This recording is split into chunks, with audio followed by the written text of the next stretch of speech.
Pessoal do primeiro período da PUC Arcos, que bom estar falando com vocês mais uma vez. Estou aqui para dar continuidade à nossa matéria. Nós já temos 3 vídeos postados para vocês, 1.1, 1.2 e 1.3. Estamos falando sobre a definição normativa do direito. Note como é complexo esse assunto. Note a quantidade de leitura, a quantidade de temas envolvidos nessa questão. Para isso, na última aula, nós estávamos tratando dos elementos fixos. E dentre esses elementos fixos, discutimos sobre a origem do direito, a forma do direito e o conteúdo do direito. Se você se lembra bem, estávamos falando sobre a possibilidade ou não da Constituição ser alterada. E lá eu disse para vocês que o artigo 60, parágrafo 4º da Constituição, trata das famosas cláusulas pétreas. Pois seja, mesmo por emenda à Constituição, as cláusulas pétreas não podem ser alteradas. Por isso eu disse que a Constituição Federal de 1988 é chamada de Constituição super rígida. Rígida porque ela pode ser alterada através de uma emenda à Constituição, porém possui um espaço que não é modificável, que não pode sofrer alteração. E esse espaço é chamado de cláusula pétrea. Esperando que você lembre desses detalhes, temos que progredir e falar do último elemento fixo. É o elemento que marca a fama do direito, que é a possibilidade que o direito tem, efetivamente, de tentar melhorar a possibilidade de suas normas serem cumpridas. Para isso, vamos falar de garantias de aplicação dos mandamentos jurídicos. Acompanhe comigo no slide. Olha só, já passamos por esses e chegamos aqui. Garantia de aplicação dos mandamentos jurídicos. Como em todos os elementos que tratamos aqui, até aqui, temos uma dicotomia. Como aumentar a probabilidade de cumprimento de uma norma do direito que está escrita? Temos 2 possibilidades. Ou utilizaremos da violência, ou utilizaremos do consenso. Como assim, Rafael? Muito fácil. Todo mundo sabe que jogar lixo na rua não é uma atitude positiva. Existe um consenso na sociedade que isso não é bom. Então pode ser que a pessoa deixe de jogar lixo na rua não porque exista uma norma do direito, mas sim porque é um valor que está disseminado na sociedade. Por exemplo, eu jamais gravaria um vídeo para vocês de sunga, não porque tem uma norma do direito que impede que isso seja realizado, porque existe uma pressão social, moral, que eu sei que isso não é bom. Vocês não ficariam felizes com uma imagem dessa durante uma aula de história e formação do direito. Então note que as pessoas podem cumprir determinada norma em virtude do consenso. Nós podemos dialogar e chegar num acordo de o que é bom ser cumprido sem a necessidade de nenhuma ameaça. No entanto, o direito não se contenta com a formação do consenso. É como se o direito não confiasse nas pessoas envolvidas. Deste modo, o direito possui uma outra forma de aumentar a probabilidade do seu cumprimento, que é a utilização da violência, que é a utilização da força. E você já sabe o nome disso no direito. Estamos falando da coerção, da sanção. Então, note só, podemos chegar num acordo que matar é errado. E isso gera uma expectativa que as pessoas não cometam homicídio.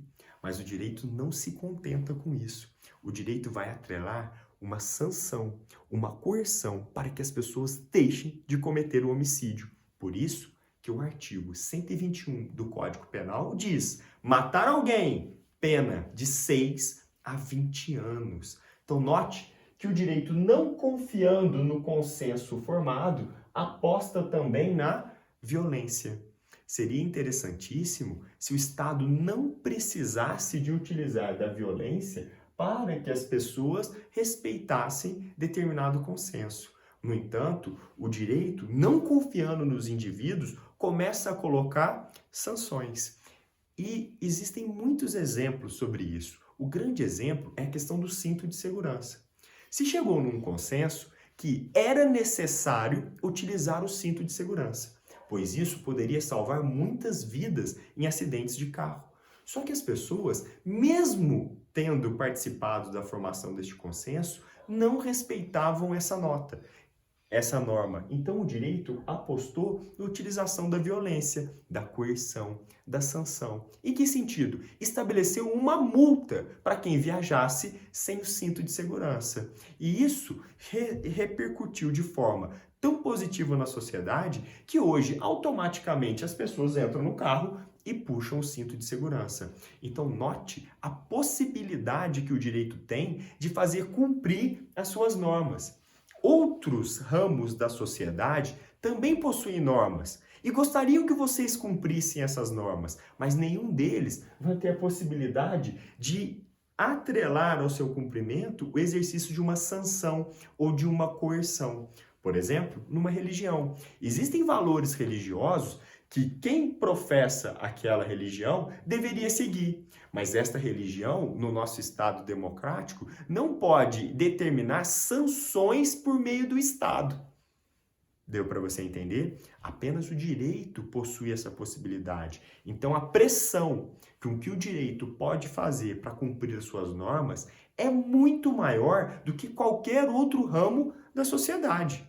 Pode ser o ramo religioso, pode ser um valor moral, não me importa agora. O que me importa é que você lembre que o direito tem uma garantia maior do cumprimento das suas normas. Por isso que muitas vezes a gente pede, vamos colocar no papel, vamos fazer um contrato, tomare que isso vire lei, para que isto comece a ser cumprido. Porque se você descumprir um contrato, tem uma consequência. Se você descumprir uma norma, tem uma consequência. Por exemplo, se você comete um crime, que é uma norma do direito penal, tem uma consequência. Se você não paga um tributo, que é uma norma do direito tributário, tem uma outra consequência. Se você descumpre um contrato, também tem uma consequência diferente. Então, note como o direito trabalha com mandamentos e ele espera que esse mandamento seja cumprido pela questão do consenso. Porém, se ele não for cumprido de forma consensual, o direito ainda tem um outro elemento, que é a utilização da violência. Por exemplo, um contrato de compra e venda. Eu quero um objeto e para ter esse objeto eu preciso pagar. Imagina que isso acontece o tempo todo e efetivamente você vai na padaria, pede um pão, pega o pão e entrega o direito. Você fez um contrato e cumpriu esse contrato. Tranquilo? O normal é que os contratos aconteçam por meio do consenso, sem necessidade nenhuma de uma violência. Mas imagine que você pague por uma determinada mercadoria e essa mercadoria não seja entregue pela Magazine Luiza, por qualquer uma dessas lojas. Poxa, nasce uma consequência jurídica. O direito vai, através de uma violência, através de uma força que ele tem, tentar fazer o quê? Que você receba o seu produto. Então, para toda relação jurídica realizada, existe uma garantia maior do que o simples consenso. Em uma sociedade perfeita, talvez não fosse necessária a utilização de sanção, de coerção. As pessoas internamente internalizariam as normas e cumpririam de forma natural. Mas não é isso que acontece. As pessoas descumprem as normas do direito e o direito, querendo aumentar a incidência, aumentar a probabilidade do cumprimento da norma, pode utilizar um mecanismo chamado de violência. Note o seguinte, aplicação de multa. O direito não quer que você pare o carro em determinado local, pois ali é um local destinado à ambulância. Podemos chegar num consenso e falar, olha, não é legal parar o carro ali, porque temos que proteger a saúde pública. Só que existe o risco de alguém parar o carro naquele local. Então, para diminuir essa chance, o que o direito faz? Utiliza da sua violência. Qual é a violência? A coerção, a sanção. Por exemplo, atribuindo uma multa para quem parar naquele local. Eu tenho certeza que com essa multa, aumenta a probabilidade de alguém o quê? Não parar naquele local.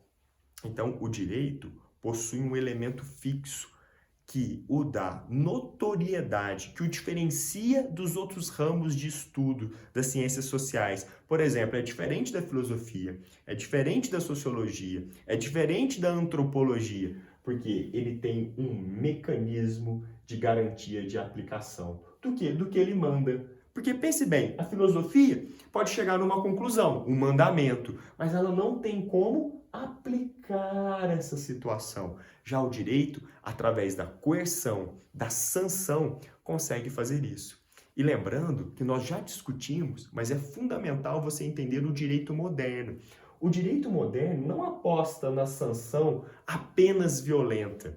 Existem sanções chamadas sanções premiais, que para aumentar a probabilidade do cumprimento, não apostam na violência, e sim em algum benefício. Então, note o exemplo. Se você deixar de pagar o IPTU, você recebe uma multa. Nossa, essa é uma sanção com base na violência. Porém, muitas prefeituras dão desconto para o pagamento do IPTU. Ou seja, eu quero que você pague o IPTU. Ou eu te ameaço falando, se você não pagar, vai receber uma multa. Ou pague o seu IPTU agora que eu te dou um desconto. Então, essa é uma forma moderna com que o direito trata dessa situação.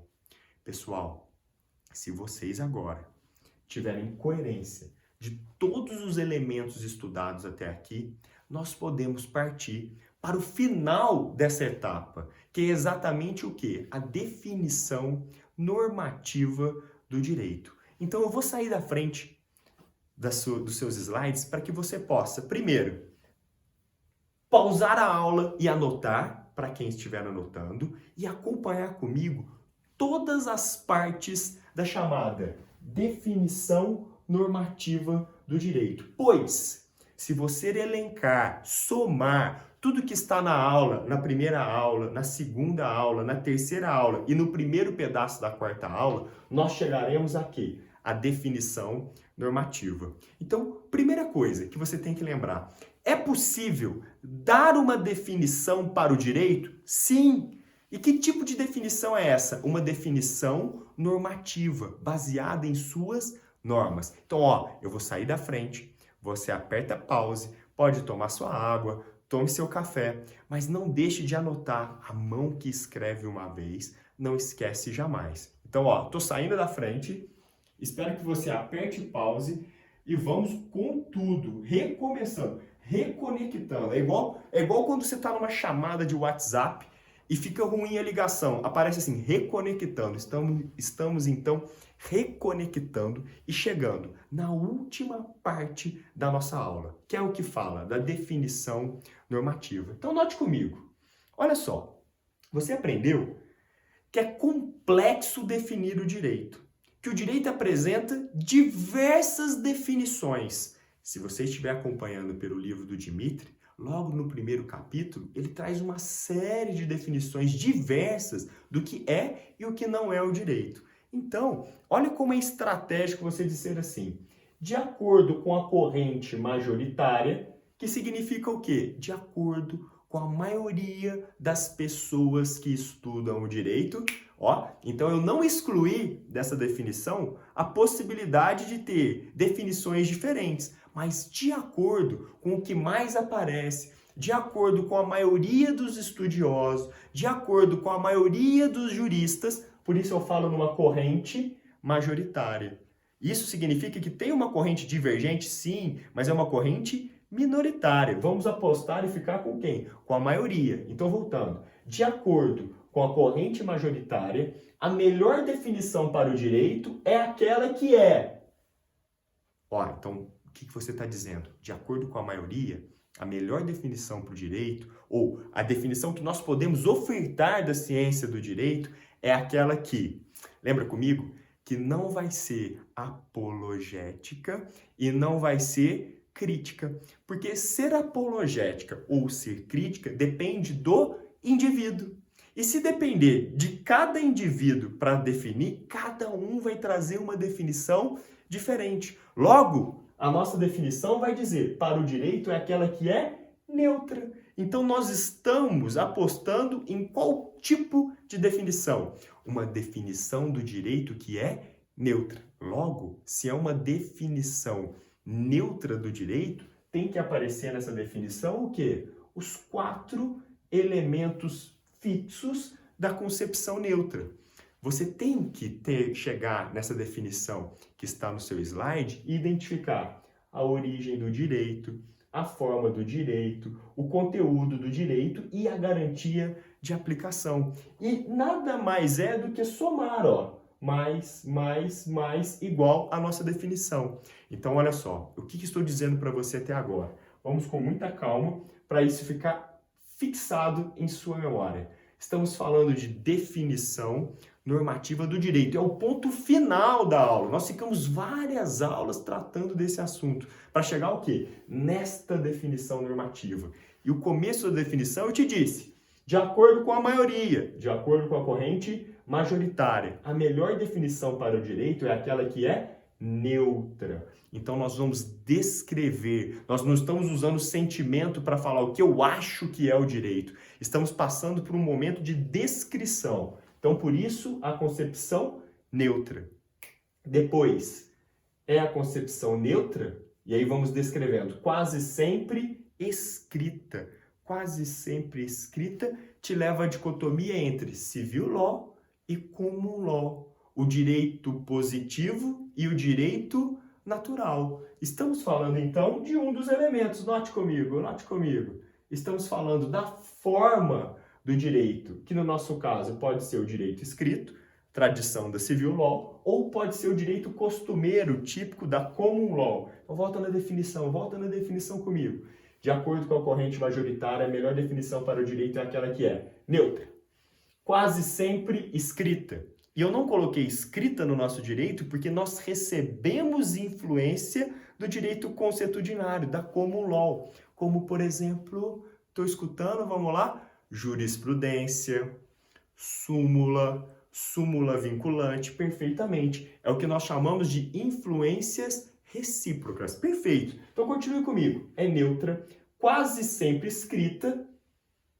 Conteúdo do direito é mutável ou imutável? Mutável. Lembra que até mesmo a Constituição pode ser modificada por meio de uma emenda à Constituição. E note o seguinte, se o direito fosse paralisado, existiria uma discrepância entre a realidade e as normas, que é o fenômeno da fossilização. Então, volta.